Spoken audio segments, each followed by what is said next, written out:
Hello students, welcome to your math class. Yesterday in last lecture we have completed question number 1, first part, second part and third part of question number 2. Now today we will start question number 4. So here statement is Meena went to a bank to withdraw rupees 2000.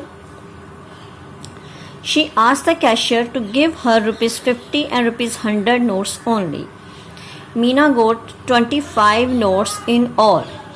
Find how many notes of rupees 50 and rupees 100 she received. What is in the question कि मीना ने bank में से 2000 rupees निकलवाए और उससे जो currency मिली जो वो उसमें क्या थे, एक 50 रुपीज़ के नोट्स थे और 100 रुपीज़ के नोट्स थे. मीना को ओवरऑल 25 नोट मिले, मतलब 50 रुपीज़ और 100 रुपीज़ के दोनों मिला के उसके पास 25 नोट हैं. We have to find how many notes of rupees 50 and 100. मतलब उस 2000 अमाउंट में 50 रुपीज़ के कितने नोट थे और 100 रुपीज़ के कितने नोट थे, हमने वो फाइंड करने हैं. तो हमें अब जो चीज़ फाइंड करनी है हम उसे ही एज्यूम करके चलते हैं कि मुझे एक पता करना है कि 50 रुपीज़ के कितने नोट थे और सेकेंडली मुझे पता करना है कि 100 रुपीज़ के कितने नोट थे.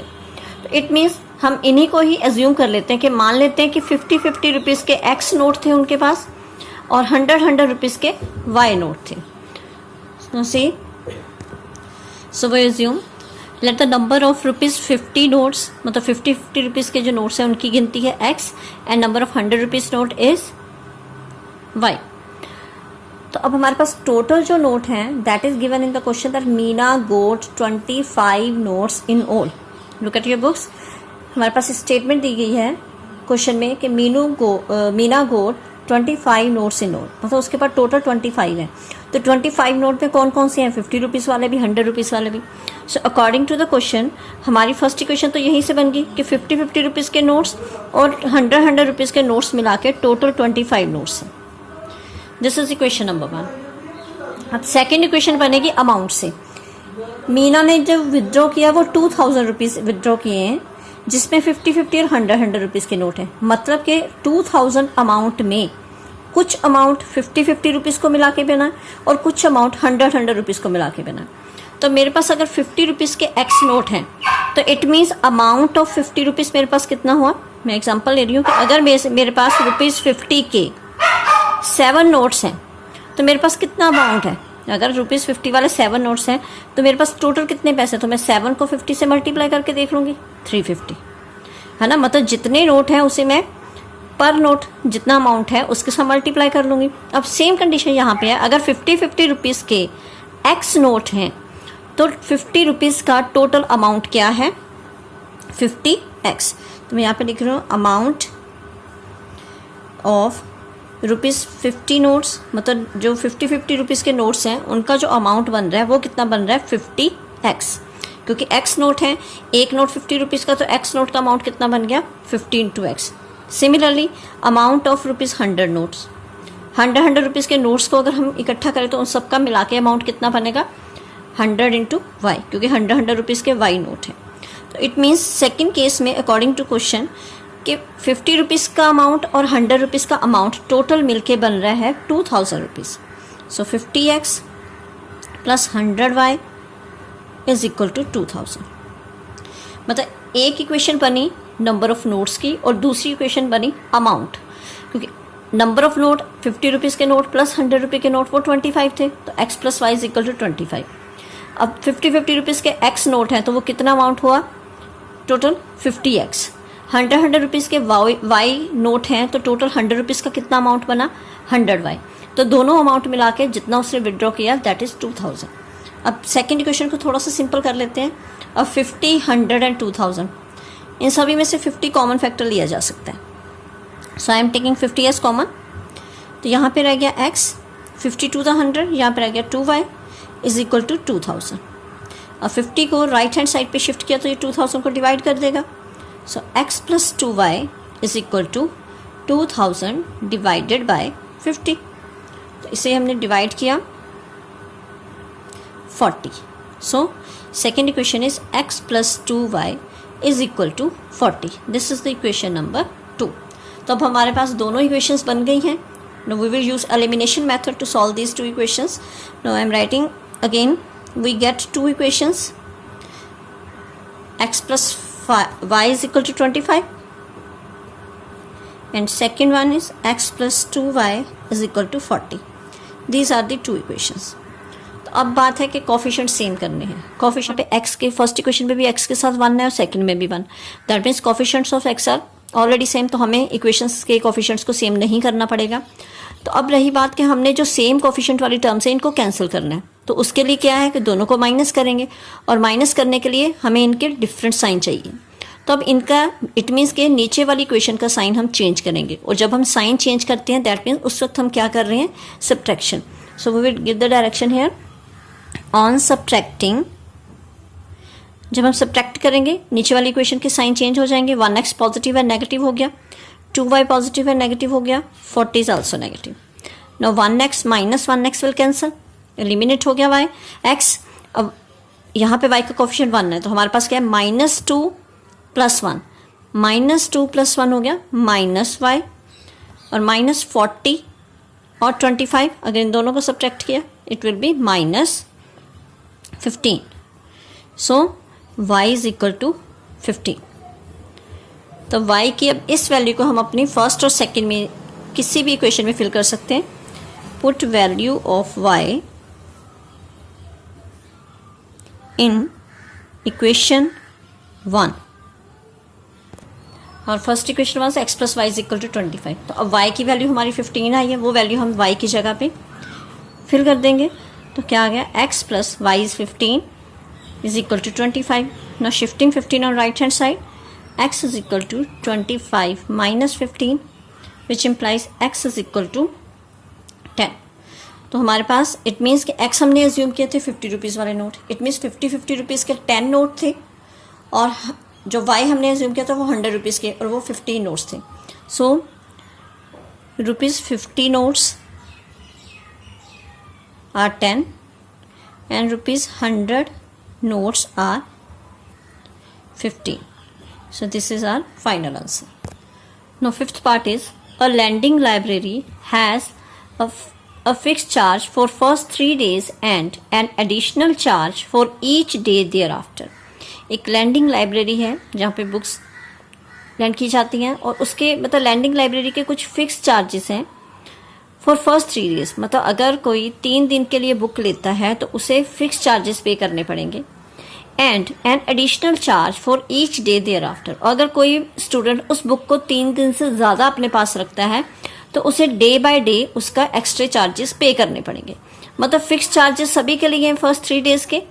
उसके बाद अगर कोई बच्चा 3 दिन के बाद कुछ दिन एक्स्ट्रा अपने पास बुक रखा है तो उसे पर डे एडिशनल चार्जेस देने पड़ेंगे. Sarita paid ₹27 for a book kept for 7 days. Sarita ने एक बुक ली और उसे 7 डेज अपने पास रखा. मतलब फिक्स चार्जेस तो 3 दिन के हैं.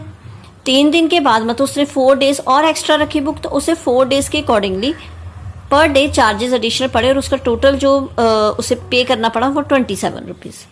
while Susie paid ₹21 for the book she kept for 5 days.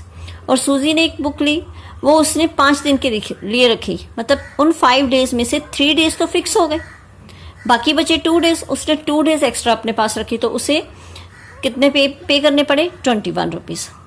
Find the fix charge and the charge for each extra day. तो अब यहाँ पे हमने ये फाइंड करना है कि फिक्स चार्जेस कितने हैं जो फर्स्ट 3 डेज के लिए सबको पे करने पड़ते हैं और एडिशनल चार्जेस जो हैं हर दिन के कितने उनको एक्स्ट्रा चार्जेस पड़ रहे हैं. अगर 3 दिन से ज़्यादा वो अपने पास बुक रखते हैं तो वो पर डे एक्स्ट्रा चार्जेस कितने हैं. तो अब ऑब्वियसली जो चीज़ फाइंड करनी है वही हम मान के चलेंगे. फिक्स चार्ज फाइंड करने हैं और चार्ज पर डे फाइंड करने हैं. फिक्स चार्ज को हम x रुपीज़ ले लेते हैं और चार्ज पर डे को हम मान लेते हैं ₹y. Let us consider fix charges for first 3 days हम मान के चल रहे हैं कि ₹x है. मतलब फर्स्ट 3 डेज के लिए जो पे करने हैं वो फिक्स हैं ₹x हर एक ने पे करने हैं.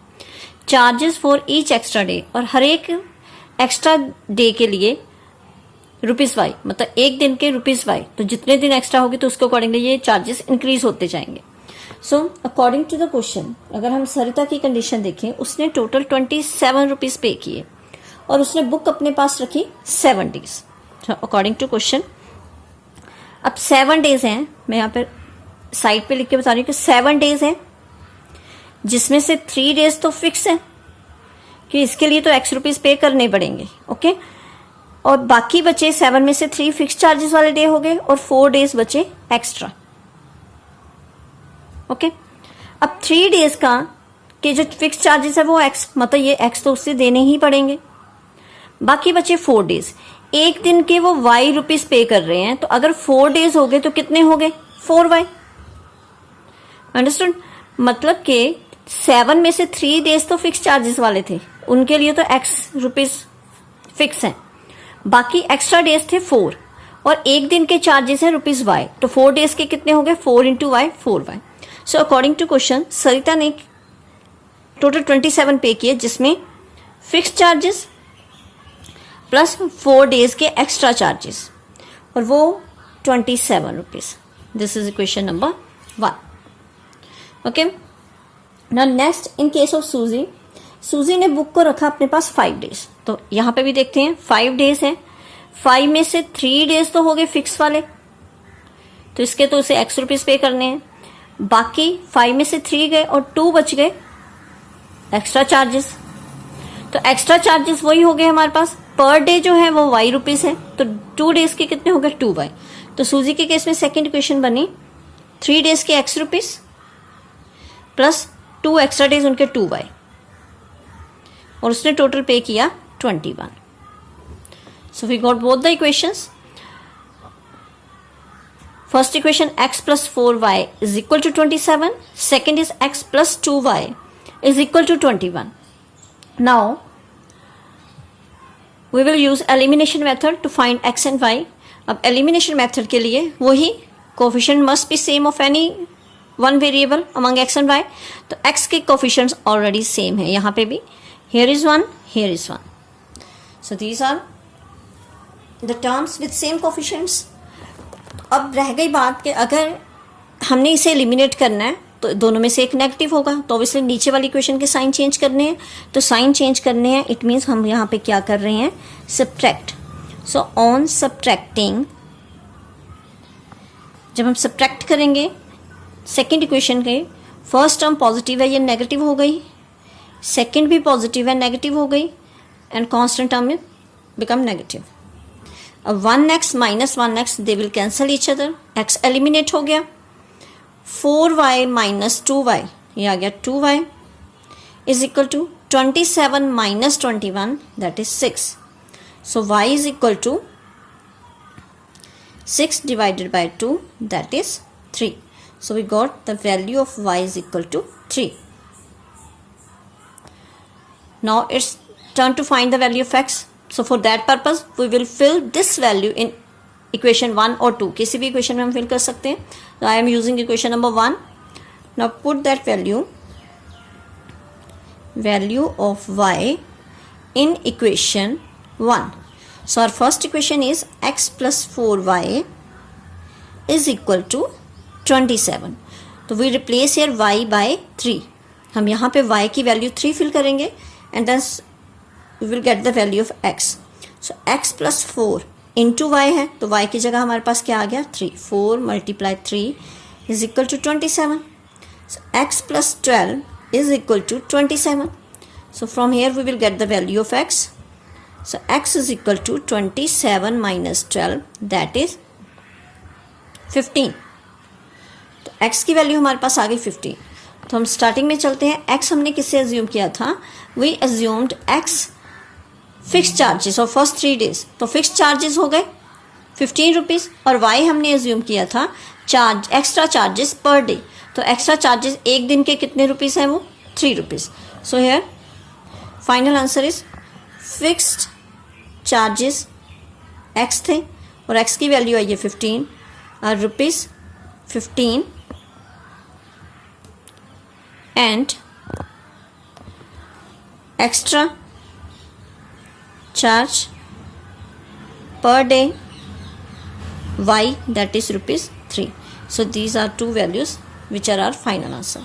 So okay students, here exercise 3.4 is finished and we have done all the question and I hope all of you has understood all the questions. In case of any doubt or any query, you can ask anytime. Thank you and have a nice day.